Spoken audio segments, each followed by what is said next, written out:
అందరికి సందులో wash basin పట్టుకునేటప్పుడు చిన్న సందులు ఉంటాయి కదా, దానికి ఏ విధంగా అయితే చిన్న సెట్టింగ్ ఒకటి ఉందో చూపిస్తారండి. ఇక్కడ కనపడుతున్న ఈ చిన్న సందు ఉంది కదా, ఈ చిన్న సందులో మనకి అనేది ఇక్కడ వాష్ బేసిన్ అడగటం జరిగింది. ఈ వాష్ బేసిన్ కోసం ఈ రెయిన్ వాటర్ కూడా అక్కడ కిటికీ వచ్చింది కదా, ఈ రెయిన్ వాటర్ కూడా పక్కగా జరిపి కొట్టడం జరిగింది. ఈ రెయిన్ వాటర్ ఇక్కడ మనం చిన్న 14 సైజుది వాష్ బేసిన్ సెట్ చేసుకోవడానికి ఎక్కడే బెజ్జాలు వచ్చినాయి కదా ఇక్కడ అనేసి మనం వదిలేయటం జరగలేదు దీన్ని. ఎందుకంటే చాలామంది ట్యూబులు వదిలేస్తారు. ఆ పిచ్చి పని మాత్రం మీరు చేయించుకోవద్దు. మనం ఇక్కడ 1.5 అనేది ఇక్కడ కలిపేసి చేయటం జరుగుతుంది. దాని తోడు దీన్ని పకడబందీగా ఎంసీలు అనేది శుభ్రంగా రాయటం జరుగుతుంది. అంటే ఇంక ఇది ఫ్యూచర్లో కూడా బెజ్జం ఒకసారి నీట్గా పూడ్చిన తర్వాత దానికి లీక్ రాకుండా, అసలు లీక్ వచ్చే ఆస్కారం కూడా ఉండదు దానికి. ఈ విధంగా అయితే మనం చేయటం జరుగుతుంది. ఇలా చేయడానికి మెయిన్ ఉద్దేశం ఏంటంటే వాష్ బేసిన్ పెట్టుకున్నప్పుడు ట్యూబులు అనేది అతి చండాలంగా ఉన్నది.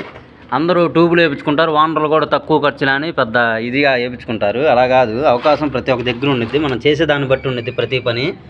చూశారు కదా, థ్యాంక్ యూ.